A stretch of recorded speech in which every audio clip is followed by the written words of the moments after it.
All right, hey, good morning, everybody. I'm Todd Sachs. I'm the broker at Sachs Realty, and it's kind of 2019. We're just getting started here, and we're all looking at our businesses. You're all trying to determine whether you're happy with last year's results. Does everybody think they can improve over last year? You know, as I'm doing a lot of speaking and I'm talking with people and I'm going around, and we don't have time to go around the room, but the biggest thing that I'm learning is 2018 was a big year of transition. So a lot of people have changed their careers, or they changed brokers, or just, you know, they're really not happy with what they've been doing. We're gonna have to go quickly, but my goal is to try and get you on track. Try and get you to start thinking about what you're gonna do this year. This handout, you feel free to write on it, but I really want you to spend time with this later. And so if the first page, really the 7 steps, what we're calling Open for Business 2019. We really need to think, and we are now open for business. And the number 1 is 2018 review. And we're not gonna go over that right now, but I want you to really spend time, do yourself a favor, because in order to go forward, you need to take a look back. And I want you to really spend an hour, 2 hours, however long you really feel you need to reflect and make a list of all of the things that you think you won with 2018 and all of the things that you think you struggled with. And really that's gonna be the basis of where we're gonna go from here. Next, once we do that, is we need to think about our plan. Now this is where a lot of us fail miserably, because we're single owner operators, and you know, no one teaches us this stuff. We just do what we do, and then we get to the end of the year and we go, well, how much did we spend? And you know, it's tax time, and where are all my receipts? And I'm sure I spent more than that, and you're guessing and things like that. But when I ask my agents to come up with a plan, a lot of times they guess. So they just plug in numbers. They have no idea what they did the previous year. They have no idea what things cost. And I say, how much your customer acquisition costs?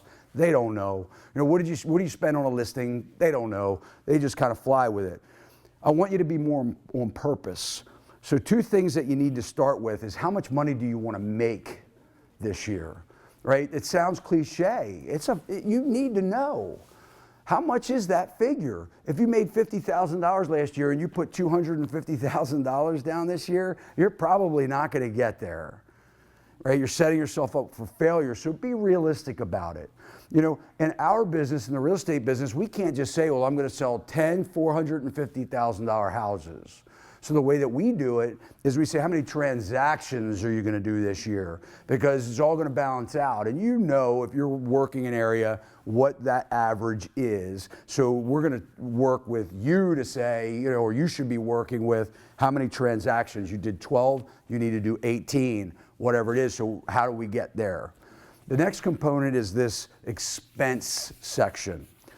And this is where we really fail, like I said, miserably, because my agents and other people will think of expenses and treat them all equally when they're really not. There's 2 types of expenses. There's a fixed expense, and then there's a cost of goods sold. A cost of goods sold really pertains to how much business you're doing. I'll give you an example. Your car payment is a fixed expense. Whether you get up and sell something or not, your $500 payment is due on the 1st of every month, regardless of whether you make any money or not.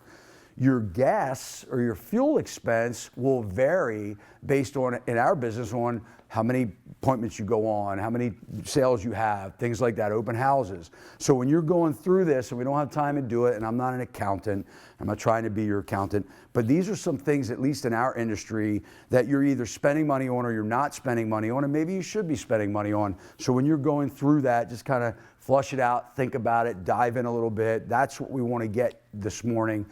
This whole thing, right, is to get you thinking about how to do better with your time. All right, the next page is establishing a target market. So a lot of what I do as the broker, because I don't sell, is I'm working with agents and I'm saying to them, you know, who's your target market? Like, who's your target customer? You know, who is going to connect with you and buy from you or use you to sell their home? And a lot of times people don't know the answer to that. I'm a very back to school basics kind of person, and I use a lot of technology, but there's some things you can't fail on. You have to pick a geographical area that you're going to work in. I'll have agents a lot of times, and if it's any of you, I'm not trying to, insult you or put you down, but I'll talk to people and they go, well, I'm licensed in Maryland, DC, and Virginia. And I look at how much money they made last year and I go, why? You're spending all your time in CE classes and trying to figure it out. Zoom in. There's only 24 hours in a day. So what are you doing to be effective with the use of your time and putting money in your pocket for your efforts, right? I mean, if you want to just run around and do that, that's fine. I'm not telling you that's right or wrong. If that's right for you, then keep doing it. But I'm here to tell you that you can do better by doing a geographical farm, focusing in our business, in any business, you got to be famous. Why do you see the same signs in the same neighborhoods? Because they work there. And they go, oh yeah, well I'll let you come and check out my house, but I'm gonna call this guy because I see his signs everywhere. He's the neighborhood expert. And it's a lot easier to justify to mom's best friend, Sue, who's an agent, Mom, we didn't use Sue, we went with the neighborhood expert.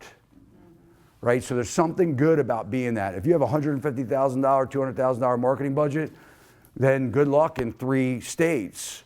But I don't necessarily think that that's the way is going to give you the most for your effort. Demographics. This is not to violate fair housing or equal housing. Demographics. Who are the people that are in your geographical area? Are they baby boomers? Are they millennials? Do they move a lot? Are they government employees? Are they military based? Because if you don't know these things, you don't know how to target. You can't market to a 45-year-old the same way you market to a 50-year-old. It's got to be a different message. So by zooming in and targeting, your efforts are going to actually be more successful. That doesn't mean that you can't throw all your money at something, right? If you're farming, you pick a 200 home farm. We like to say if it's turned over 6% in 12 months, and there's 12 sold, and you can take that polygon and move it around and find where all the green is, right? That's sold. We can do that as agents. Then you know that you're in an area where people are moving in and out of. You have to be committed on 200 houses, not 2,000, because 200 houses you can afford to do every month. Because if you do it for 4 months and don't get the results, that 5th month you stop, you just killed your money. So by focusing, zooming in, the next thing I want to talk about is the firmographics. And a lot of people lose this. I'm a commercial realtor by trade, so I don't sell anymore. But most of my selling career, and I've done a lot of commercial development myself and own commercial real estate, but a lot of what we do is what you need to do, period, in business, is you need to know what are the economic drivers of that geographical area that you're serving and your demographics. So who are the major employers? Are they growing or are they downsizing? Is it a neighborhood of farmers? Is it a neighborhood of government, like I'd said earlier? So you need to know what the firmographics are so that you can zoom in and understand the next one, which is the behavioral patterns of your demographics. If it's a baby boomer, maybe they're downsizing. So you need to know how to advertise and reach out and connect with them. So if you target on your customer, and guys, I'm not saying don't take the other business. That's not my purpose. I'm not telling you don't serve somebody out of your geographical area, but if you know who it is and you're busy, you could say no and give it to somebody else and take a referral fee from it and be killing it. But the next part is developing your marketing and advertising plan. So once you know what you didn't like about last year, you're moving forward, you're planning, you know how much money you want to make, and you're determining who your geographical area, your demographics are. And now we're going to start, we need to market to these people, right? So marketing is completely changed. So now we're digital. And I meet a lot of people a lot of times, they go, but I'm not comfortable with digital. You're going to have to get over that. This is where we're going. So digital, if you're not comfortable with video, you're a walking video, in case you didn't know. I mean, you're talking to people every day. If you're not comfortable being on video, push yourself and go out of your boundary a little bit and become comfortable with it. You're the one that hits the share button. You're the one that hits send. You don't have to. You can delete it just as easily. But get into a habit of recording yourself. Little snippets about your day, who you serve, what you like, what you love about this or that, what's happening in the neighborhood that you serve, who you're looking for as a client. There's 2 platforms that you have to really become intimate with. One is LinkedIn and one is YouTube. These are the two that have the most promise. Facebook is hot right now, but YouTube is just ramping up. They've only been around since 2005.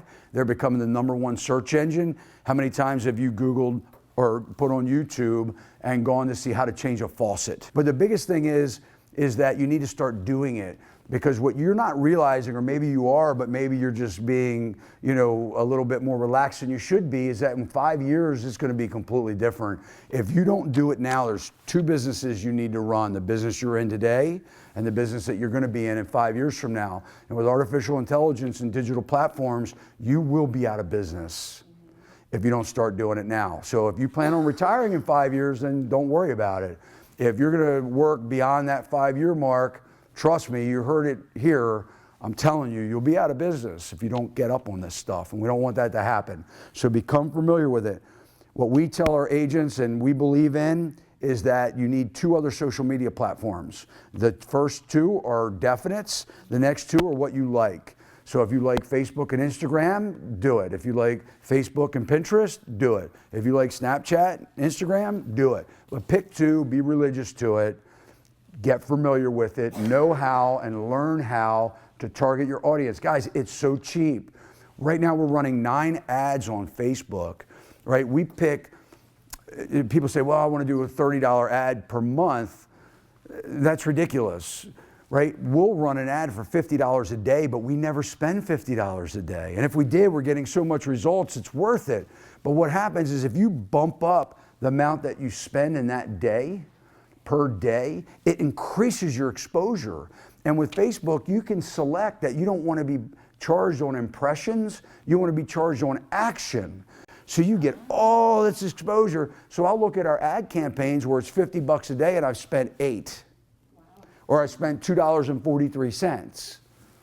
Right? So, track it, be mindful of it, but get in this stuff because you can really target.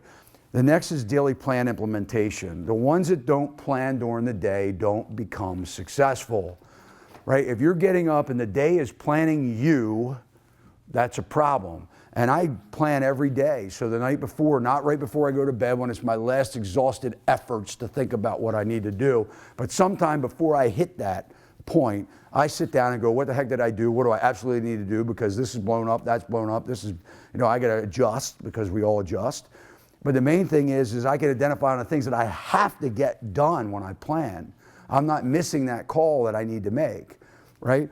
Sometimes I fail miserably at it, but I get back on track because I'm in a habit of doing it. First thing I do when I sit down with the agents and we're talking about planning is I go, how many hours do you need to sleep a night? Because you got a 24-hour day, right?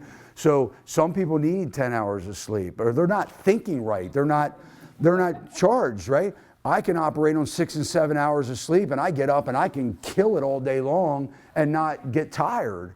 But if I sleep 4 hours or 3 hours, then by 2 or 3 o'clock, I'm beat. I don't even feel like, my plan's shot. I don't feel like making calls or talking to anybody. I want to go home and sleep.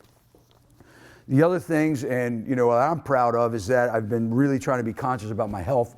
And in the last 30 days, I've lost like 12 pounds. So I have a long way to go with that. But thank you. And, so I'm trying to do a lot of the things that we preach because, I'm not making this stuff up. We're just regurgitating, you listen to people talk about, motivational and self-help types of things. These are real things.